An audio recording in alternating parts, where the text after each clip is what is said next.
Jeff, the NFC East, not to be confused with the NFC least, which it has been in a couple of years, but let's give them the benefit of the doubt that someone's going to break 500 and win this division.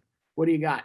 Yeah, NFC least. Even though the Cowboys are on Hard Knocks, I don't think they're doing enough to really get much attention.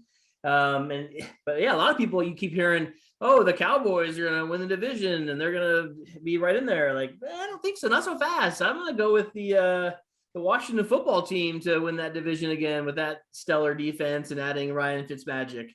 But then I think the Giants should be much improved. This is a pretty big year, I think, for everybody, right? Saquon, Jones, all those guys, man. Like the Eagles, I still think they might be competing down there towards the bottom with the Cowboys.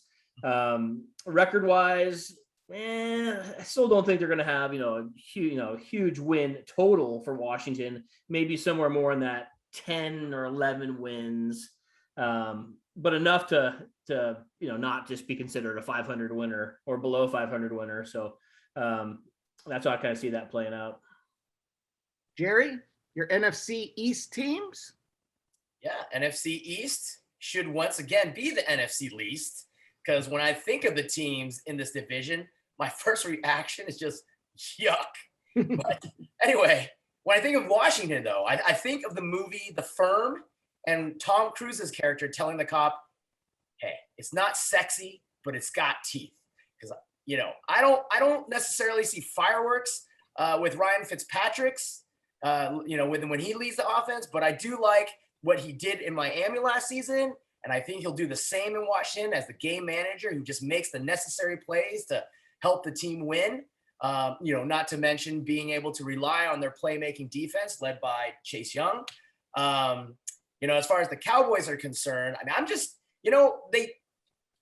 all things being equal, they have the best quarterback in the division in Dak Prescott. However, we still don't know what's going on with Dak in terms of his health. He's still coming back from that broken ankle. And then right after, he threw out his arm during training camp.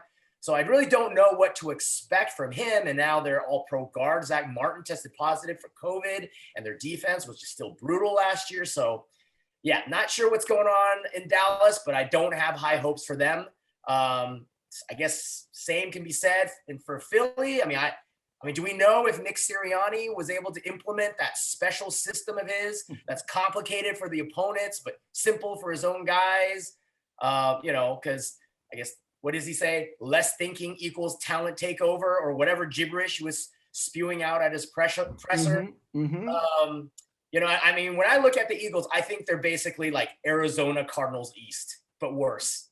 And then bring up the rear of the Giants. I mean, I think the two biggest question marks for the Giants are whether Saquon Barkley is healthy enough to be back to being that franchise quarterback, running back that he was before he tore his ACL, and whether Daniel Jones can be a franchise quarterback.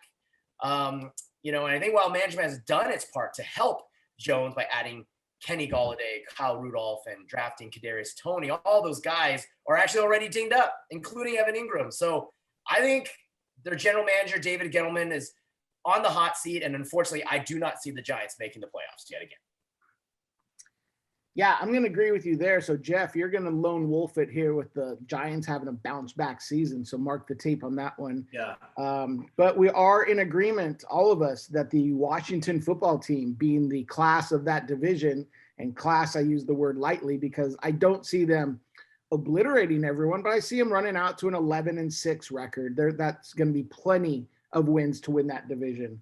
I agree with you also on the Cowboys. Nothing I saw on Hard Knocks sold me that this team was going to be a finely tuned unit. They got great names. Dak is a solid quarterback. Zeke is a really good running back. CeeDee Lamb was my favorite wide receiver coming out of the draft last year. But I just don't think Mike McCarthy is the coach to pull them all together. And I think they're just going to sputter to an 8-9, 9-8 record.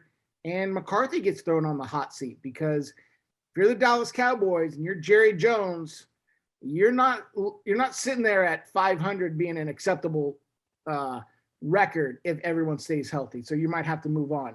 I agree with you with Nick Sirianni and the Eagles. I don't see them doing much. I see them as a double-digit loss team. So you're talking 7-10, 6-11. I see the Giants as the same, right around 6-11.